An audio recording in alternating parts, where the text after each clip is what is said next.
मासूमियत भरे पुराने दौर में अलमारियों में अखबारात भी अंग्रेजी के बिछाए जाते थे कि इनमें मुकद्दस किताबों के हवाले नहीं होते। छोटी से छोटी कोताही पर भी कोई ना कोई सुना सुनाया खौफ आड़े आ जाता था। जमीन पर नमक या मिर्चें गिर जाती थीं तो होशो हवास उड़ जाते थे कि क़यामत वाले दिन आंखों से उठाना पड़ेंगी। गदागरों को पूरा मोहल्ला जानता था और घरों में उनके लिए खुसूसी तौर पर खुले पैसे रखे जाते थे। मोहल्ले का डॉक्टर एक ही सिरिंज से एक दिन में 50 मरीजों को टीके लगाता था, लेकिन मजाल है किसी को कोई इन्फेक्शन हो जाए। यरकान या शदीद सरदर्द की सूरत में मौलवी साहिब माथे पर हाथ रखकर दम कर दिया करते थे और बंदे भले चंगे हो जाते थे।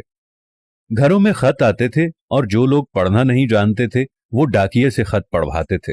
डाकिया तो गोया घर का एक फर्द शुमार होता था। खत लिख भी देता था, पढ़ भी देता था और खाना पानी पीकर साइकिल पर ये जा और वो जा। इम्तिहानात का नतीजा आना होता था तो नस्रुम मिनल्लाहि व फतहुन करीब पढ़कर घर से निकलते थे और खुशी खुशी पास होकर आ जाते थे। ये वो दौर था जब लोग किसी की बात समझकर ओके नहीं ठीक है कहा करते थे।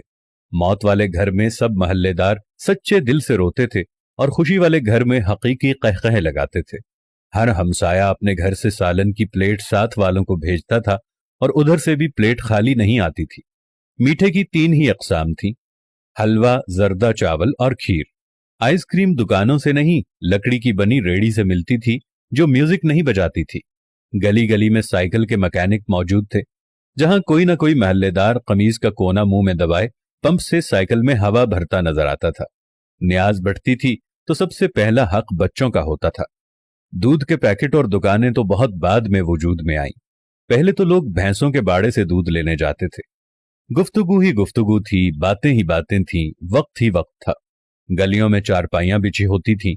महल्ले के बाबे हुक्का पी रहे होते थे और पुराने बुजुर्गों के वाकयात बयान कर रहे होते थे। जिन घरों में टीवी आ चुका था उन्होंने अपने दरवाजे महल्ले के बच्चों के लिए हमेशा खुले रखे।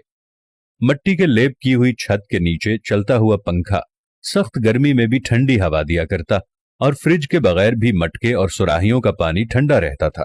फिर अचानक सब कुछ बदल गया। हम कदीम से जदीद हो गए।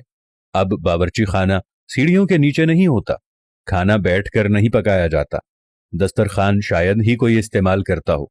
मंजन से टूथपेस्ट तक के सफर में हमने हर चीज बेहतर से बेहतर कर ली, लेकिन पता नहीं क्यों इस कदर सहूलतों के बावजूद हमें घर में एक ऐसा डब्बा जरूर रखना पड़ता है जिसमें डिप्रेशन, सरदर्द, ब्लड प्रेशर, नींद और विटामिन्स की गोलियां हर रोज मौजूद होती हैं।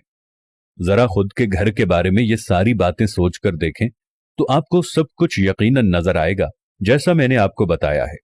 आखिर ऐसा क्यों है? क्यों हम अपने बेसिक किस्म की जिंदगी से हटते चले जा रहे हैं? मैं आज भी आप लोगों से कह रहा हूं, आप साथ वालों के दुख दर्द बांटना शुरू कर दो। आप गरीबों के दुख में दर्द बांटना शुरू कर दो। आप साथ वालों के साथ प्यार मोहब्बत रखना शुरू कर दो। थोड़ी सी माजी की जिंदगी को दोबारा अपनाना शुरू कर दो। मट्टी के बर्तन में खाना खाना शुरू कर दो। दुनिया जहां की नेमतों से दूर हट जाओ। ओवन और फ्रिज को इस्तेमाल करना छोड़ दो। प्रेशर कुकर को इस्तेमाल करना छोड़ दो। अपनी जिंदगी को सादगी की तरफ ले जाओ तो आपके घरों में रखा हुआ ये दवाइयों का डब्बा भी पहले की तरह यहां से गायब हो जाएगा।